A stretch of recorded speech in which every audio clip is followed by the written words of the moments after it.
This edition of Mac Voices is sponsored by Rogue Amoeba, makers of Fission, the streamlined audio editor for Mac OS X. Audio editing doesn't have to be a chore. If you need to crop or trim audio, join multiple files, or split one long file into many, Fission will get you set quickly. Plus, Fission works without the quality loss caused by other audio editors, so you can get perfect quality even when editing MP3s and AAC files. And if you need to convert audio, Fission can do that too, working with all popular audio formats. Interested? Get Fission for 20% off with coupon code MacVoices13. Don't delay. Download the free trial from RogueAmoeba.com right now, then purchase online. Thanks to Rogue Amoeba for sponsoring this edition of Mac Voices. Hi, I'm Allison Sheridan from the Nosillacast Mac Podcast, a technology geek podcast with an ever so slight Macintosh bias. I am joined today for a special episode of Chit Chat Across the Pond with, this week, for the very first time, we're going to have Chuck Joyner from MacVoicesTV. Hello, Allison. I'm sorry, I fell asleep during the introduction. Oh, was it a little long? I tell you what, let's make sure you understand who Chuck is and find out how many shows Chuck actually has. Why don't you start us from the top? Okay. I started off with Mac Voices, which is an audio podcast about Macintosh, then expanded to something called Mac Notables, which is a closed panel of Mac experts you know about. Thank you. Yes, I forget. 2 microphones. Ted Landau, Chris Breen, Dave Hamilton. No, not Dave Hamilton. You're making things up now? Yeah, I'm completely gone here. It's the end of the show, and I'm burned out. Anyway, that's the second show. The third show is called The Mac Jury. It's a panel discussion about all things Macintosh. The fourth show is what?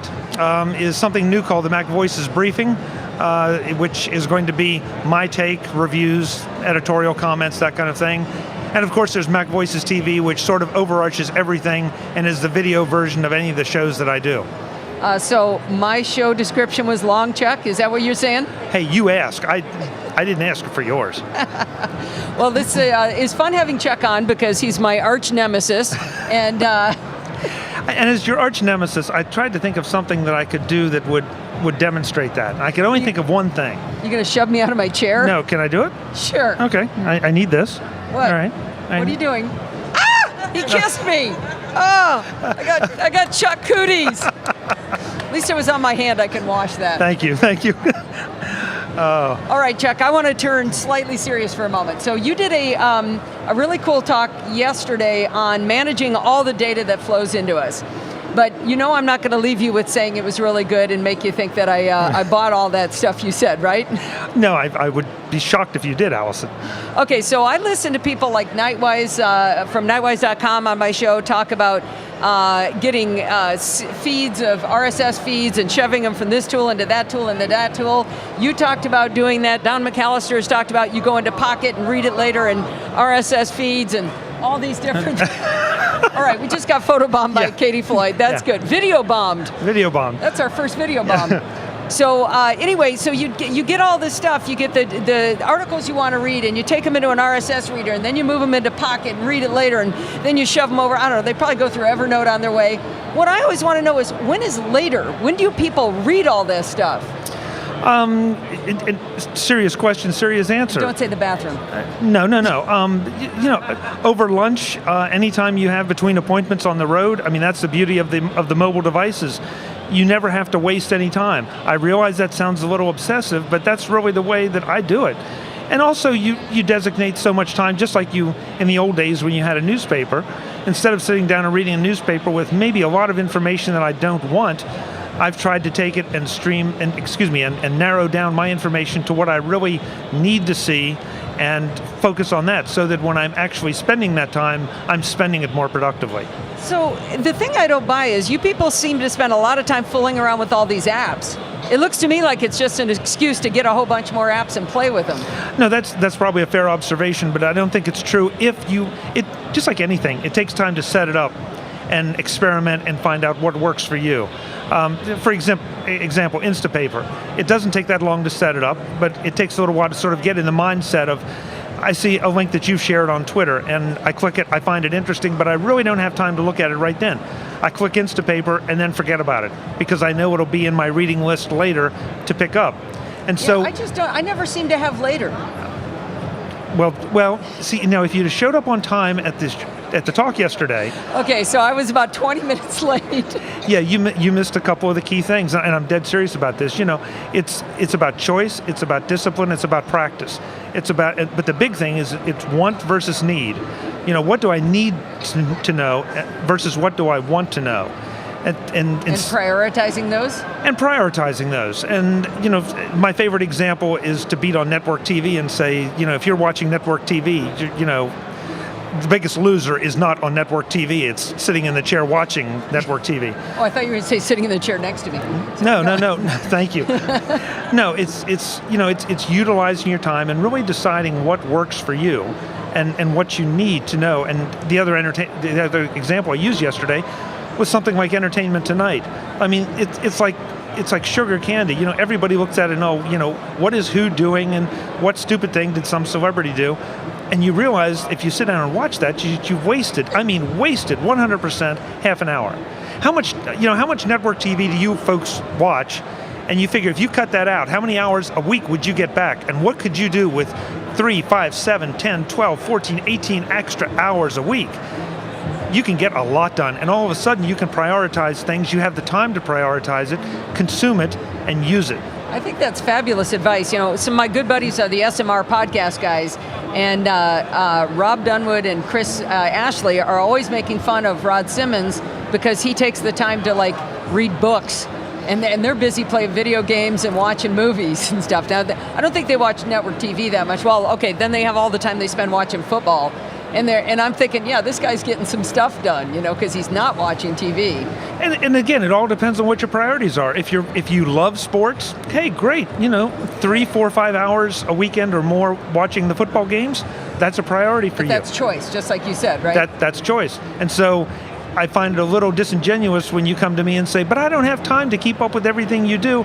But did you see what happened last night on America's Voice got voted off the island or something? No, I didn't. Of course not. What kind of idiot would sit there and watch that? Sorry. To all you idiots out there. They aren't idiots. They just make different choices. Okay, that's fair. They make different choices. And well, it sounds like it's just like budgeting money, right? You run into people who say, I can't afford that.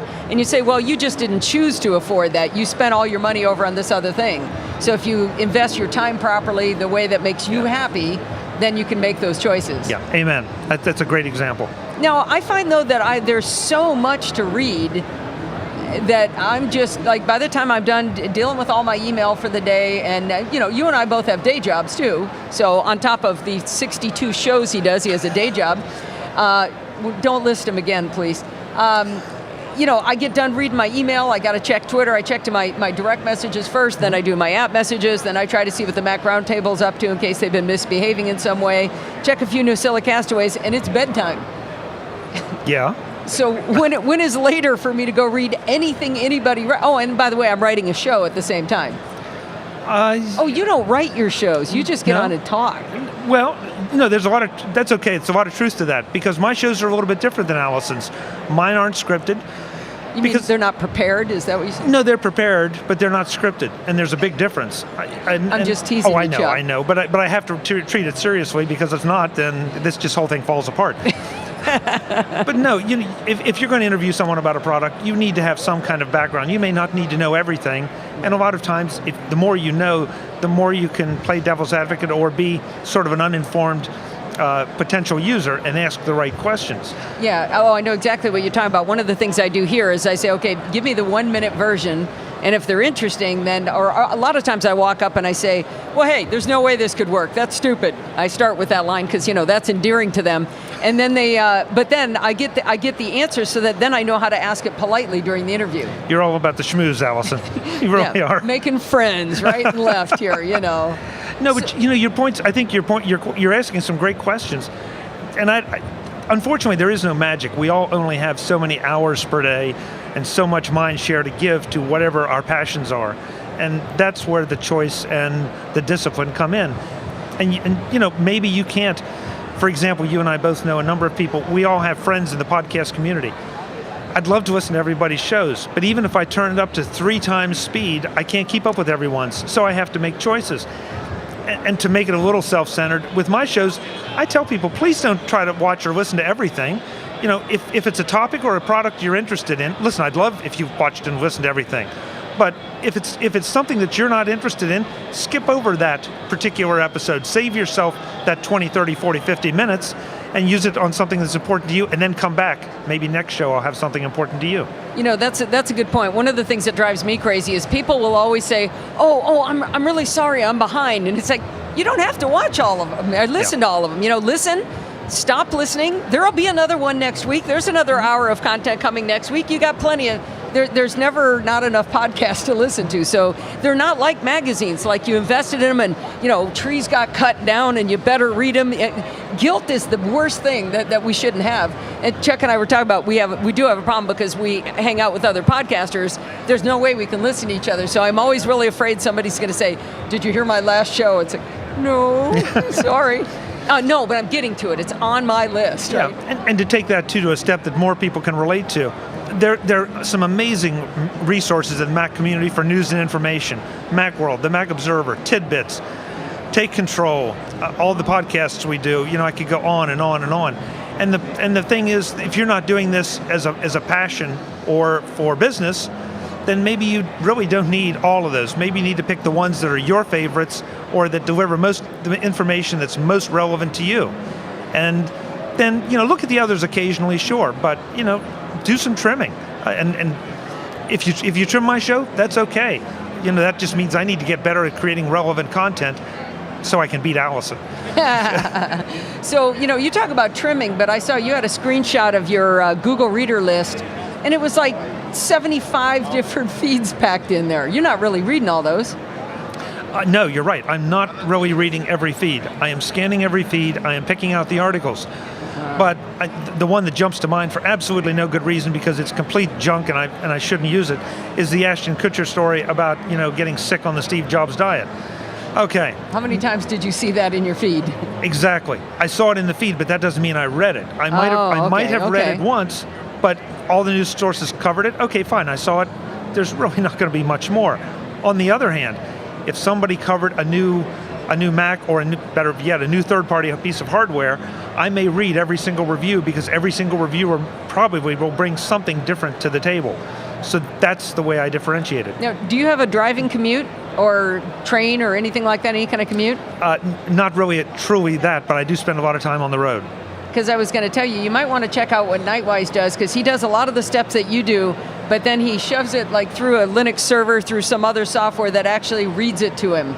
Because he's got an hour and 15, hour and a half commute every day. So his setup is hysterically elaborate. And again, I think it's another excuse for just a whole bunch of toys. My time is in the car is used up by podcasts. And and with very rare exceptions, I usually listen to them at least 2 to 2.5 times speed. And you'd be surprised at how easy that is to train yourself to do. Now, there are a couple that I don't want to, because I would characterize them as almost performances rather than the other kind of content. And also there are those shows that run on and on and on, like for an hour, that really you can cut through very, very quickly and easily. But seriously, try it. Start yourself at 1.5 times and gradually build up. There are also some people and the way they deliver their message and just their speech pattern, you can't listen to it at double and triple speed. And there's some, you can crank it up to three times speed, you don't lose anything, and you wish you could go faster. I'm actually amazed. Some people listen to me at 2 and 3x. I was doing a talk this morning, and the woman was doing the sign language, and I was not 1 minute in when she went, "Hey, Ani, you're just gonna have to slow down. So I can't do this." And I was paralyzed because I don't know how to talk slower. I have one speed, and she says, "Try changing from 4th to 2nd. Slow down." Okay, ma'am, I'll be good. But I do. I have friends who now I have noticed one thing. One friend of mine, I will not name him and call him out here, but he listens to me at 3x. He's been listening for like 2 years, and the other day he asked me my email address. I say my email address in every single episode. I'm thinking, what are you picking up, Yeah, it's an acquired skill, and once again, it may not be for everybody. It's just one more thing that you can do that may help you manage some of your content consumption. So, are you a speed reader too? Actually, it's funny you ask that. Actually, I took speed reading in college, and I still do practice a lot of that. No, I'm a slow reader, letter by letter. Sometimes I can get a whole word in at once. I would love to recommend the app, and I can't tell you the name of it. I don't remember, but Clayton Morris wrote it. Oh, I heard about that. Yeah, where it shows you one word at a time. Yeah. Yeah, that was interesting because Leo said he had panned it on iPad today, and then Clayton says, "Oh, here's my new app," and he was all excited about it. And Leo's like, "Oh man, dude, I panned that. I would have said it was good if I'd known it was you."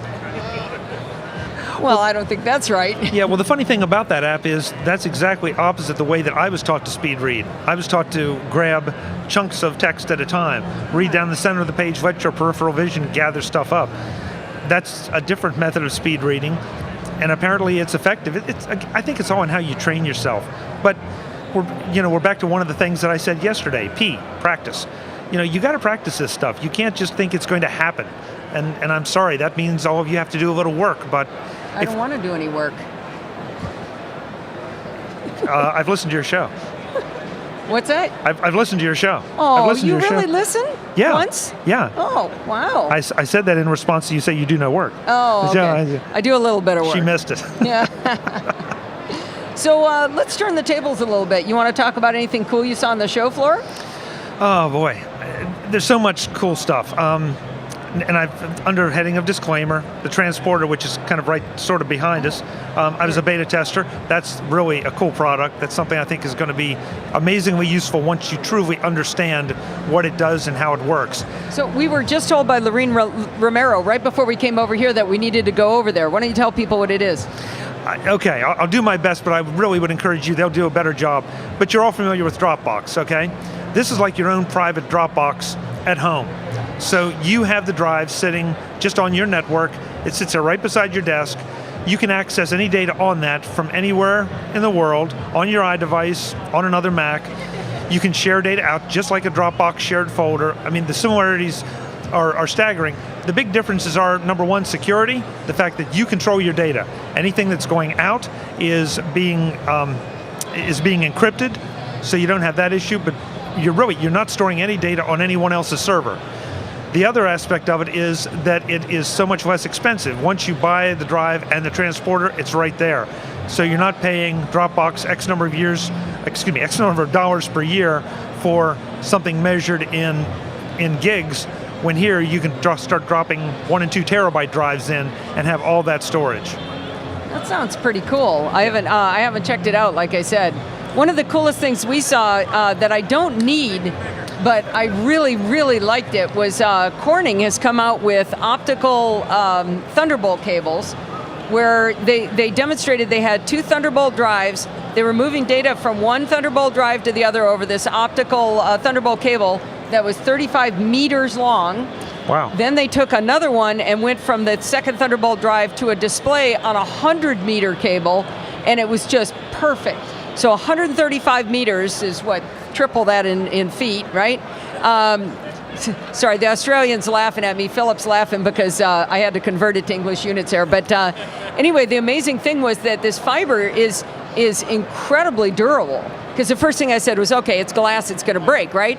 And they had a block of glass with holes drilled in it that were just the diameter of one of these cables bent 180 degrees. And they shoved it into those holes, like 2 of them, and then he tied a piece of it in a knot, and he had a laser pointer hooked to one end, and you could see the beam was still coming out perfectly fine.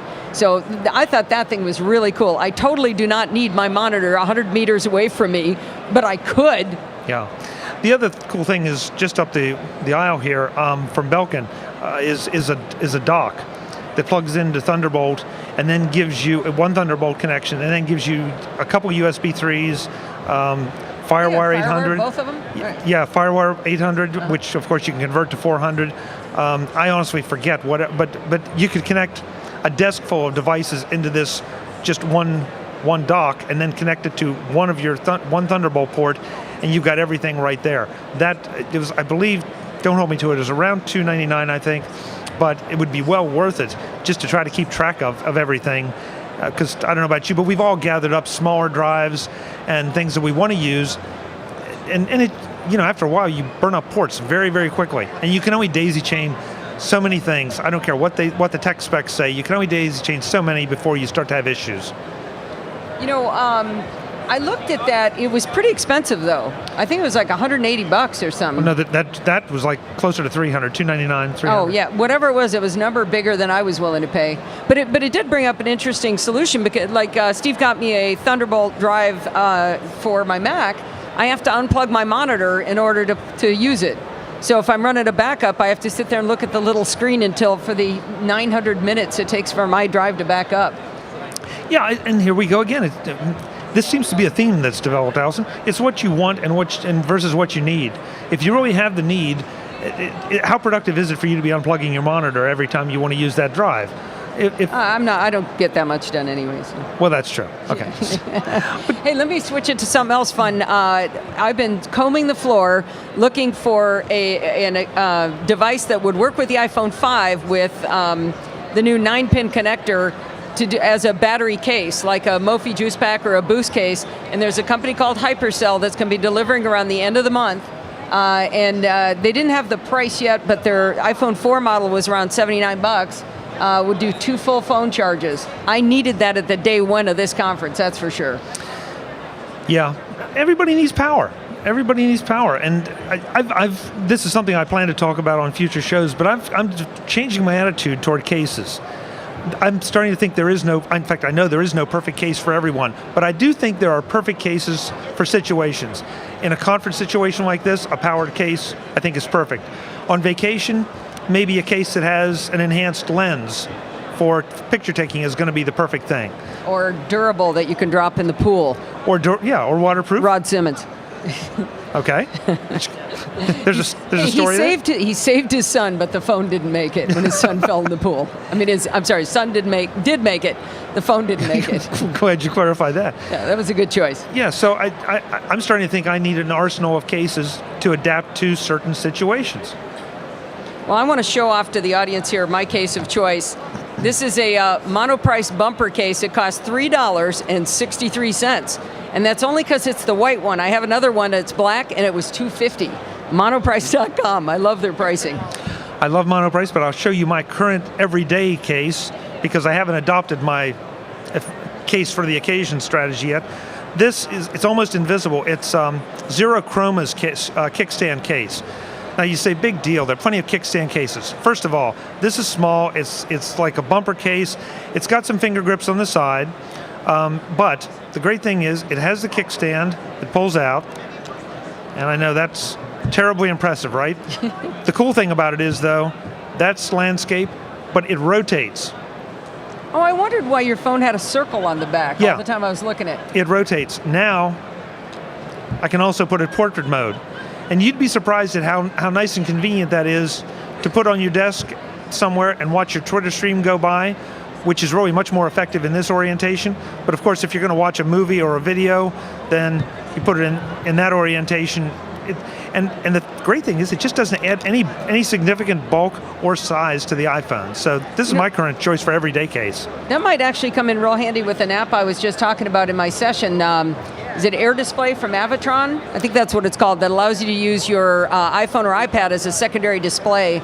So I have done that before. I've set Twitter up on my iPhone while I'm sitting. I guess you could just have Twitter on your iPhone in that case.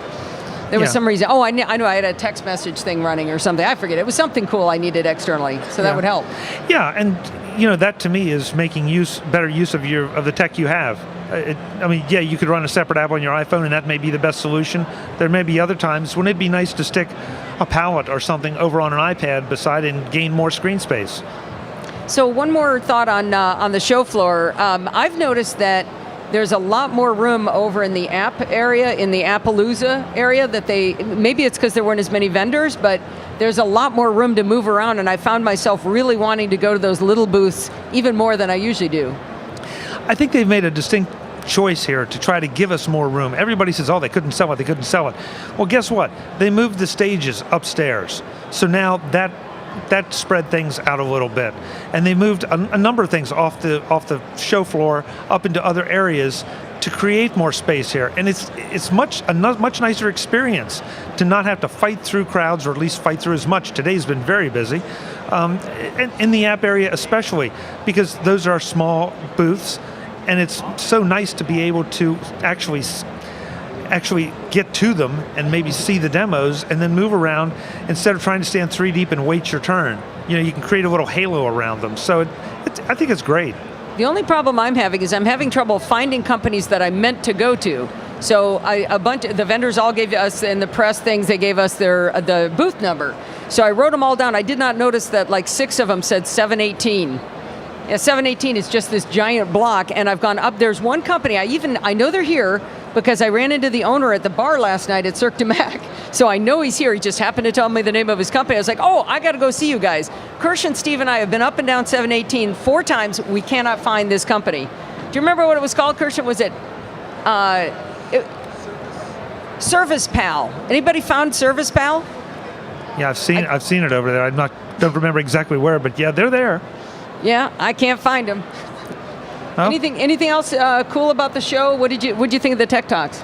I thought the Tech Talks were great. The biggest problem, and it's a nice problem for the show to have, is such high quality and such diversity. There were so many I wanted to get to, and they conflicted with other things that I wanted to get to or that I was presenting. So that just means I've got to come back next year and try to catch up with those. But yeah, like I said on the Mac Roundtable, I find it really funny. Last year I ran into people who said, oh yeah, I did the show floor in like an hour and a half. I saw everything. There's nothing there.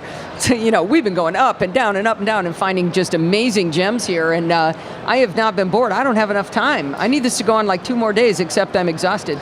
I agree 100%. I'd like to take those people and beat them with a chair. But the funny thing is, Allison, I'm not going to call any names, but last year I heard the same thing. And the funny thing is, for the next 3 or 4 months, all of a sudden during a show, they would pop up and say, hey, I found this cool new app. And it's like, yeah, and I talked to them at Macworld 4 months ago. They were there, you didn't take the time. So I'm sorry, if you're a journalist and you're not taking the time, I don't want to hear about how sad this show is. This show is dynamic, it's vibrant, there's huge content here if you take the time to stop at the booths, talk to the people and find out, period. And I do have to agree with you on the quality of the presentations too, and I even went to yours.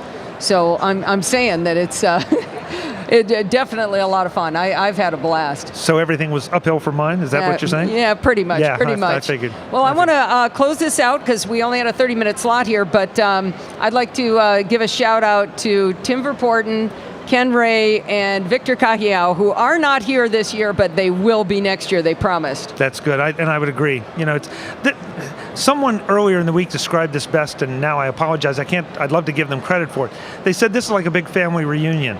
And it truly is, and not just for the people that know each other here and are friends and come every year, but for everyone. You can strike up a conversation so easy standing next to someone in a booth because you have something in common, and that's the use and appreciation of these products. This is where you should be if you are a Mac or Apple user. I can't imagine why you wouldn't, if there's any way you can afford it and can get the time off work, why you wouldn't come here and have fun. And even if you take one extra day and hang out in the city, San Francisco is fantastic. So I want to see everybody back here next year, and everybody listening should be in the audience next year. All right, everybody else having fun here? All right, Thank you very much. We should close this out one more time. Just one URL, Chuck. Tell them where they can find you. Best place, especially for the show coverage here, MacVoices.tv. All right, thanks, Chuck. It wasn't as bad as I thought having to talk to you. It was a genuine pleasure, Allison. Can I kiss your hand again? Oh, I'll give you a hug. No.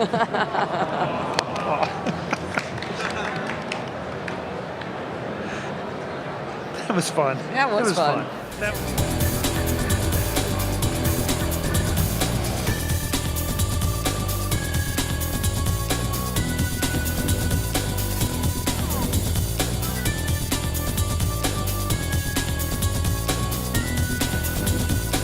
MacVoicesTV is part of the MacVoices Group at MacVoicesGroup.com. Advertising handled by Backbeat Media at BackbeatMedia.com.